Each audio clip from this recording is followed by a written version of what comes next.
많은 사람들이 예수님을 믿는다고 말합니다.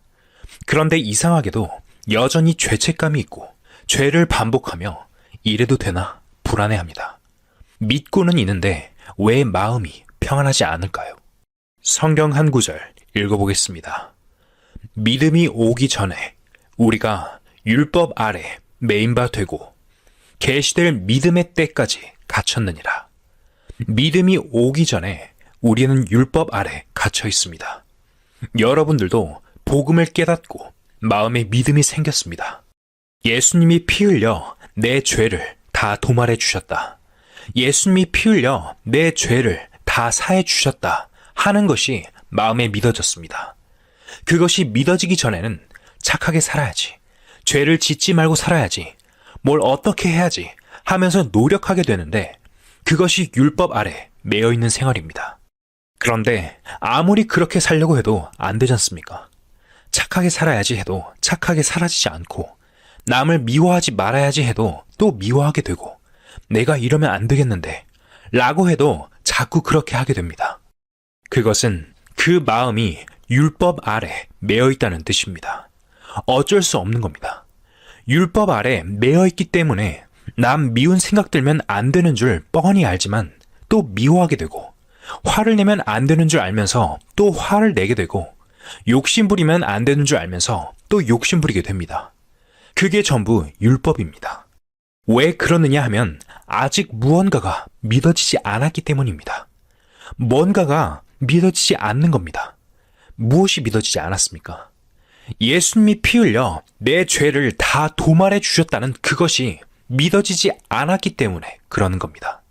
내 죄를 이미 2000년 전에 영원히 속죄해 놓으셨다는 그게 안 믿어지는 겁니다. 염소와 송아지의 피로 아니하고 오직 자기 피로 영원한 속죄를 이루사 단번에 성소에 들어가셨느니라. 히브리서 9장 12절에 있는 말씀이 그대로 믿어지지 않는 겁니다.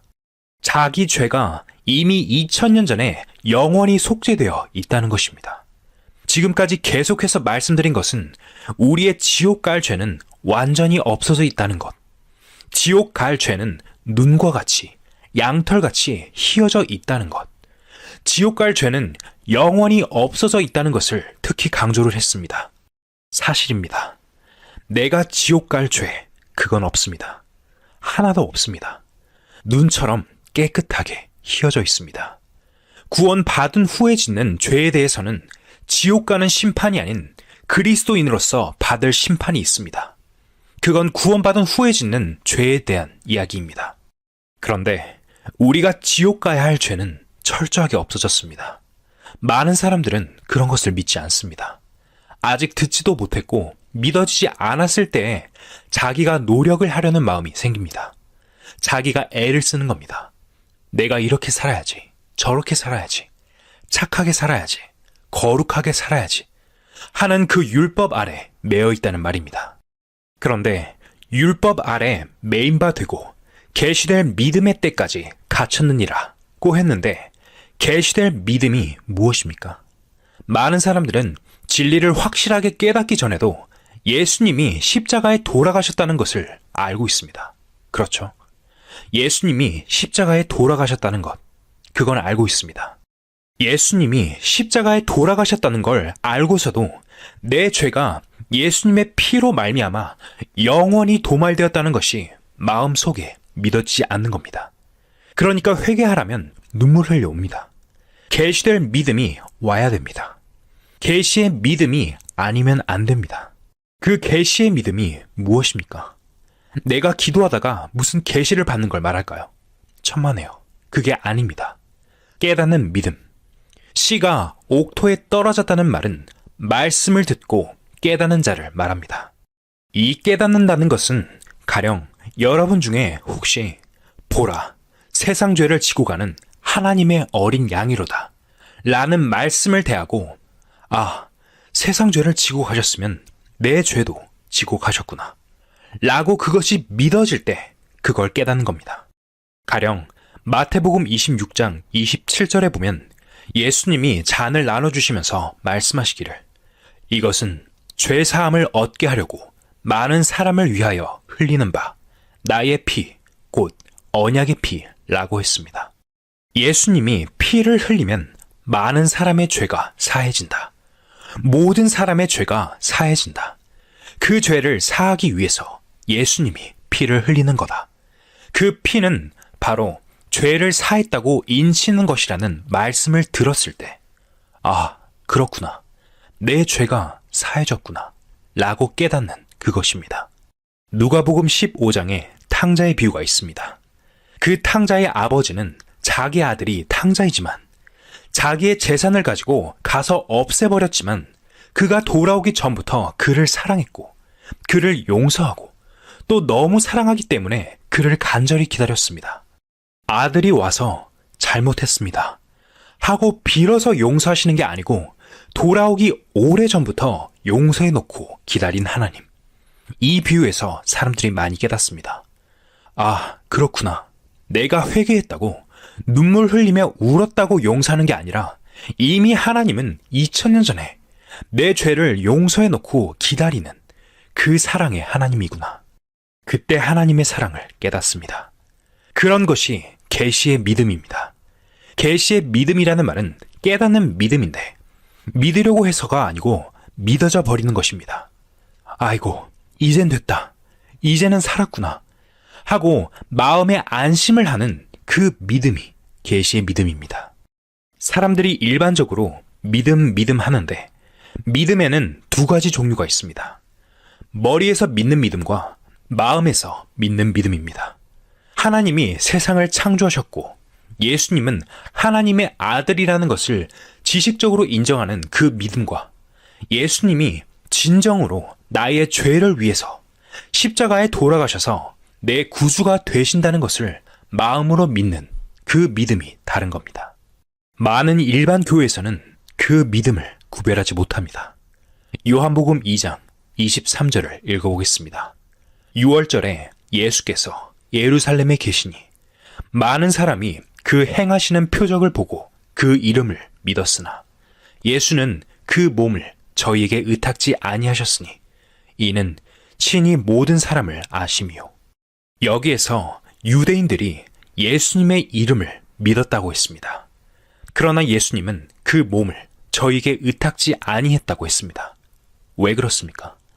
그 믿음은 참으로 마음 속에서, 영 속에서 믿는 믿음이 아니고 머리 속에서 믿는 믿음이었기 때문입니다. 이렇게 믿음은 두 가지라는 것을 알아야 합니다. 이것을 확실히 모르기 때문에 오늘날 교회에 문제가 많습니다. 머리로는 하나님을 믿고 예수님을 믿고 있습니다. 그런데 죄에 대한 두려움이 있습니다. 믿지만 불안합니다. 왜 그럴까요? 양심 속에 믿는 믿음이 없기 때문입니다. 진정한 믿음은 지식으로, 머리로, 뇌로 믿는 믿음이 아닌 양심 속에 믿는 믿음입니다. 사람은 영, 혼, 육으로 되어 있습니다. 영에서 믿는 믿음이라야 되지 혼에서 믿는 믿음 가지고는 안 됩니다. 성경을 찾아서 신뢰를 한번 들어보겠습니다. 하나님께서 솔로몬 왕에게 지혜를 주셨습니다. 지혜를 주신 후에 마침 그 지혜를 시험해보는 사건이 하나 생겼습니다. 창녀가 둘이 있었는데 하나가 아기를 낳고 3일 뒤에 다른 창녀가 아기를 낳았습니다. 어느 날 한 여자가 밤에 뒹굴며 자다가 그만 그 아들을 죽여버렸습니다. 그러자 건너편에 있는 여자의 아기를 자기 옆에 갖다 놓고 죽은 아기는 건너편 방에 갖다 놓았습니다. 이 둘 사이에 시비가 생겼습니다. 산 아기는 제 것이고 죽은 아기는 상대방의 것이라고 주장했습니다. 솔로몬 왕이 가만히 들어보니까 이건 도저히 판결할 수 없는 것이었습니다. 아무도 본 사람이 없고 그 두 사람만 아는데 그 아기를 분별하는 것도 두 사람만 합니다. 그래서 솔로몬 왕이 지혜를 냈습니다. 칼을 가져오라고 하고 산 아기를 반 잘라 나눠주라는 판결을 내렸습니다. 그러니까 산 아기의 진짜 어머니는 아기를 제발 죽이지 말고 저 여자에게 주십시오 라고 했고 죽은 아기의 어머니는 잘 됐다고 했습니다. 참 공평하며 네 것도 못 되고 내 것도 못 되고 잘 됐다고 했습니다. 그래서 판결이 났습니다. 이것이 무슨 뜻입니까? 다윗 왕이 마귀를 승리하는 주님의 그림자라면 솔로몬 왕은 재림하시는 영광의 주님의 그림자입니다.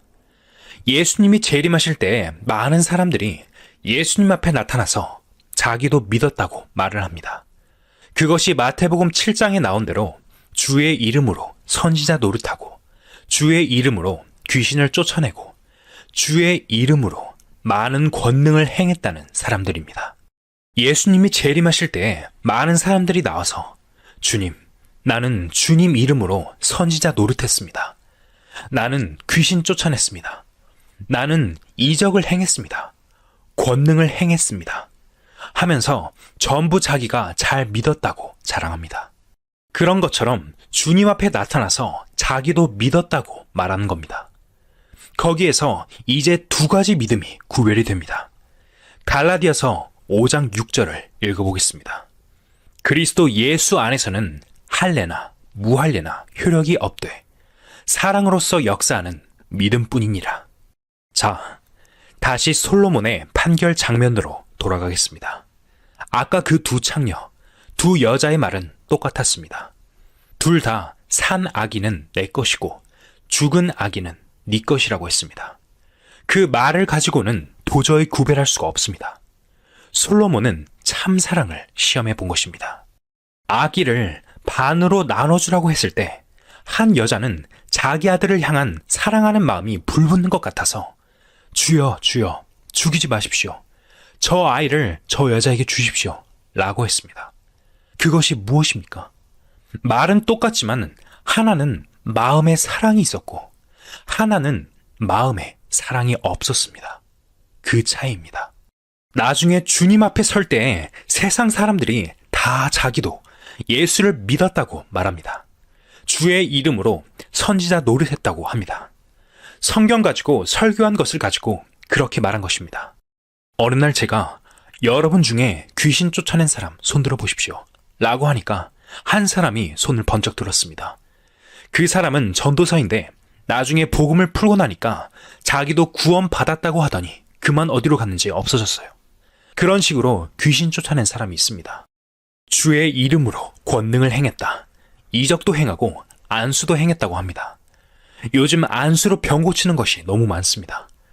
그런 것을 입으로 자랑하고 자기도 믿었다고 주의 이름으로 행했습니다. 라고 말하지만 사랑으로 역사하는 믿음이 없습니다.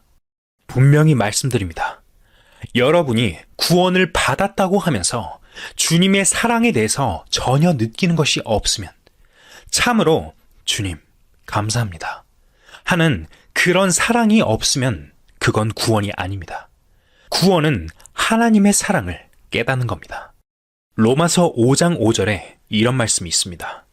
소망이 부끄럽게 아니함은 우리에게 주신 성령으로 말미암아 하나님의 사랑이 우리 마음에 부은 바 됨이니 그 사랑은 결국 진정으로 감사하는 마음으로 이어집니다. 아, 참으로 감사하다. 나 같은 죄인이 용서함 받아서 주 앞에 옳은 사람됨을 확실히 믿기는 어린 양 예수의 그 피로 속죄함 받았네. 야, 나 같은 죄인이 용서함 받아서 주 앞에 의롭다함을 받았구나.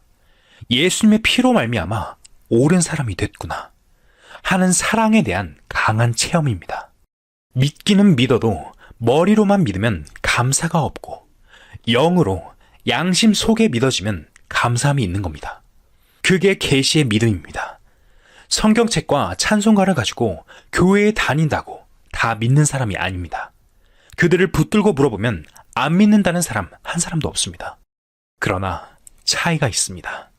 계시의 믿음이냐, 주님의 사랑을 진정으로 깨닫고 감사함으로 믿는 믿음이냐, 아니면 그냥 지식적으로만 아는 믿음이냐, 거기에 차이가 있는 겁니다. 물론 시간이 지나서 오래 가면 그 사랑이 식어집니다. 마음에서 그 사랑이 식어지고 그러면 또 율법 세계로 들어갑니다. 그건 나중에 여러분들이 알게 될 문제입니다. 우선은 구원을 받고 주님이 참으로 감사하고 하나님이 감사하고 나 같은 이 흉악한 죄인이 천당에 가게 되었으니 이 얼마나 고마운지 하는 그 감사한 마음이 있어야 하는 겁니다. 생명이 있는 믿음이냐, 생명이 없는 믿음이냐는 거기에 차이가 있습니다. 사랑은 곧 생명이니까요.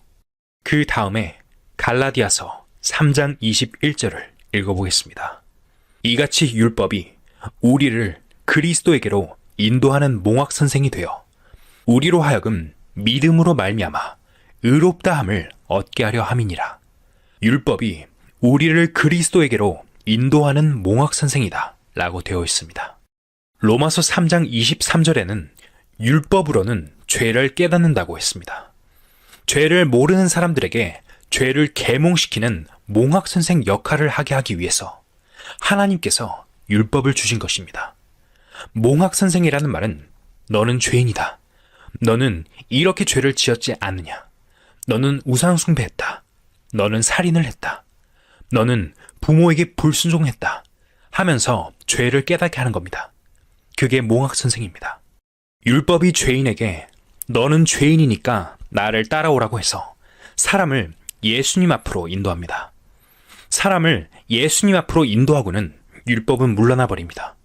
그래서 죄인이 예수님 앞에 나와왔습니다.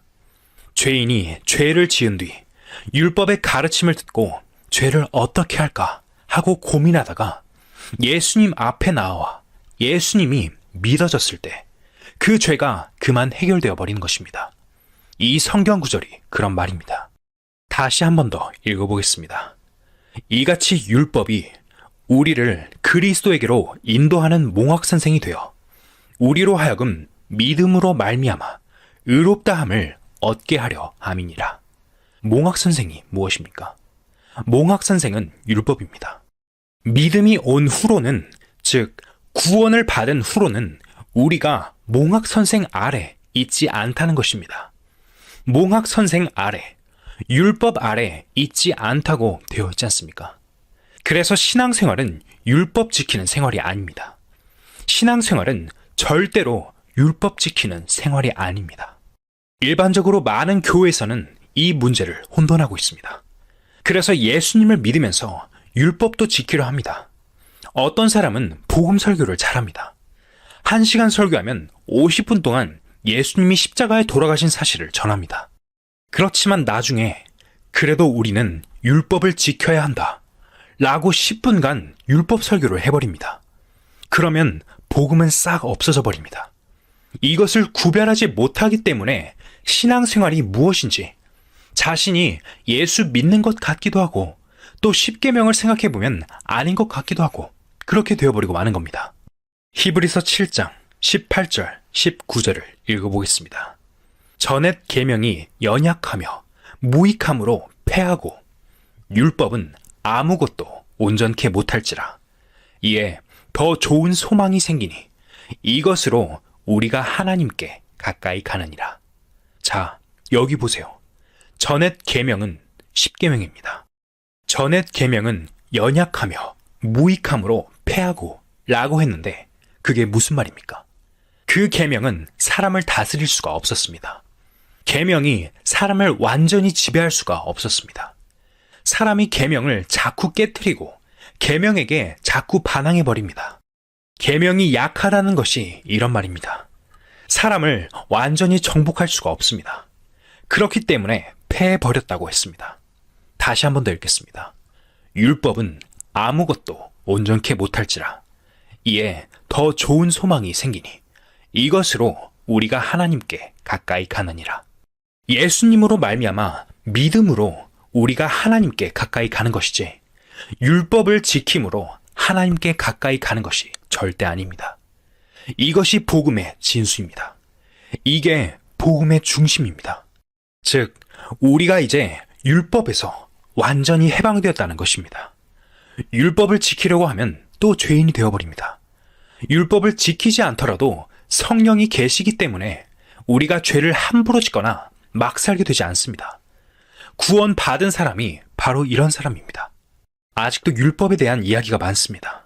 성경 속에는 율법이 있고 복음이 있습니다. 율법은 종교입니다. 율법은 종교이고 복음은 생명을 주는 것입니다. 여러분, 신앙생활은 절대 종교생활이 아닙니다. 신앙생활은 율법을 지키고 의식을 정중히 하는 그런 종교 생활이 아니에요.